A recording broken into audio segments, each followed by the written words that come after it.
আজকে আম মাখানো বা আম ভর্তার রেসিপি যাই বলেন, সেই রেসিপিটি আপনাদের মাঝে শেয়ার করব। আশা করি সবারই ভালো লাগবে। আমাদের গাছে কিন্তু এবার অনেক আম আসছে। আর আমাদের এই গাছের আম গাছে উঠতে হয় না, নিচ থেকেই পাড়া যায়। এই গাছের আমগুলো খুবই মিষ্টি, সেজন্য এই গাছের আমগুলো আর বেশি পারলাম না। আর ভাসুরের ছেলেরা অন্য গাছ থেকে আম পেড়ে নিয়ে আসছে। ভাসুরের মেয়েরা আসছে শ্বশুর বাড়ি থেকে। আর ভাসুরের ছেলেদেরও দেখা যায় যে স্কুল আছে, কলেজ আছে, ওইভাবে তো ওরা সবসময় সময় পায় না। তো আজকে শুক্রবার সবাই এক জায়গা হয়েছে, তে বললো যে আজকে আম মাখাই। আর প্রতি বছরই দেখা যায় যে আমরা আম মাখানো খাই।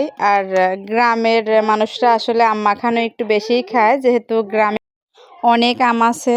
আর এই আমের সিজনে দেখা যায় যে আম মাখানো না খেলে ভালোই লাগে না। অন্য সবাই মিলে বলল যে আজকে আম মাখাবো।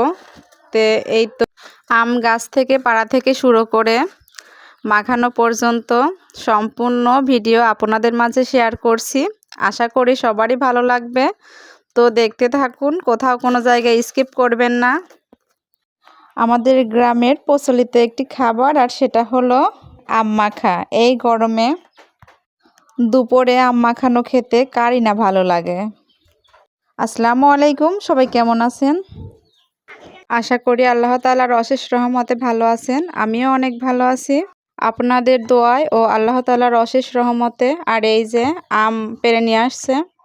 আমগুলো খুবই সুন্দর, দেখতেই অনেক লোভনীয় লাগছে। এই যে ভাসুরের মেয়েরা আম ছুলছে।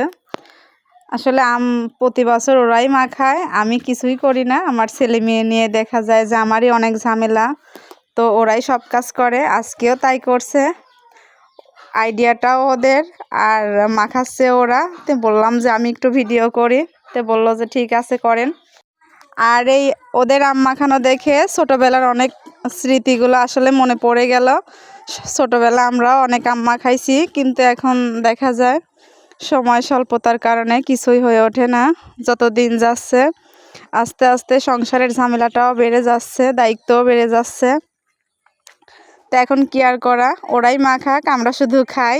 আর আমার ভাসুরেরা, জায়েরা, আর এই ভাসুরের মেয়েরা, এরা অনেক ভালো। আর এদের সাথে আমাদের এমন একটা সম্পর্ক, দেখা যায় যে আপন হলেও এমন সম্পর্ক হয় না। আর এরা কিন্তু আমার শ্বশুরের ভাইয়ের আর কি নাতি নাতনি। তে একটু দূরেই হয়ে যায়, তারপরে মনে হয় যে না, দূরে না, এরা আপন হলে যেমন হয় তার চেয়েও বেশি আপন। ওরা আমার সন্তানকে মনে হয় যে না, নিজের আপন ভাই বোনের মতোই দেখে, অনেক ভালোবাসে। আর ওরা যখন শ্বশুর বাড়ি থেকে বাবার বাড়ি আসে, তখন আমার ছেলে মেয়েদের তো আমি খুঁজেই পাই না, সবসময় ওদের কাছেই গিয়ে থাকে। আর এই যে গল্প করতে করতে আম অনেকগুলাই ছোলা হয়ে গেছে, অনেক আম পারছে। যেহেতু মানুষও অনেকগুলা, বাড়ির সবাই খাবে একটু একটু করে। আর ওরা যাই করে দেখা যায় একা খায় না, সবাইকে সাথে করেই খায়। দেখা যায় সবাই একসাথে খেলে, অল্প একটু খেলেও অনেক আনন্দ লাগে। আর এই যে আমগুলো ছোলা শেষ, এখন ধুয়ে নিচ্ছে। আর এই আমগুলো অনেক টক, সেই জন্য আর কি এমনি মাখালে খেতে ভালো লাগবে না, সেই জন্যই যে ছোট ছোট করে নিচ্ছে।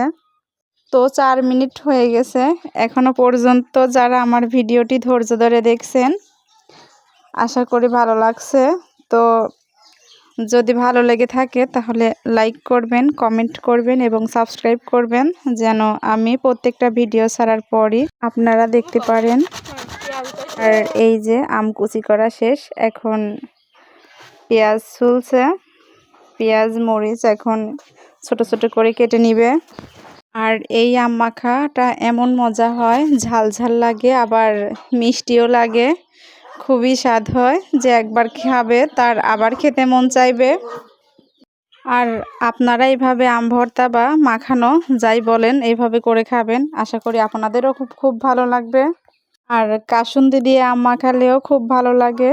আর এটা আলাদা প্রসেসে মাখানো, আর কাসুন দিয়ে মাখানো হয় আর কি, দেখা যায় আম যখন পাকা পাকা হয়ে যায় ওই আমগুলো কাসুন্দি দিয়ে মাখালে খুব স্বাদ হয়। আর এই আম যতদিন না শেষ হয় ততদিন পর্যন্ত আম মাখানো আমরা খাবই, যেহেতু আমাদের অনেকগুলা গাছ আছে। আর আমার শ্বশুর সে আম গাছগুলো নিয়ে গিয়ে পুকুর পাড়ে লাগাইছে, আর মেহগনি গাছগুলো নিয়ে এসে লাগাইছে হচ্ছে ঘরের চারপাশ দিয়ে। দেখা যায় যে আমগুলা পেকে পেকে পুকুরের মধ্যে পড়ে, আর মেহগনি গাছের যখন ফল ধরে সেই ফলগুলো পড়ে ঘরের চালের পর। আর এই যে সরিষার তেল দিয়ে মাখানো শেষ, আর আমার ভাসুরের নাতি এই যে খাচ্ছে। বললাম যে কেমন হয়েছে বলো।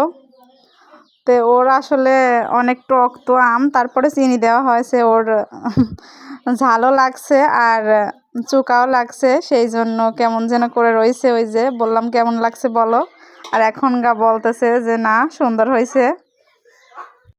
আর এই যে আমরা সবাই মিলে এখন খাবো, আম মাখানো শেষ, সবাই এই যে খাচ্ছি। আবার আমার শাশুড়ির জন্য নিয়ে আসছি, আমার শাশুড়িও খাইছে।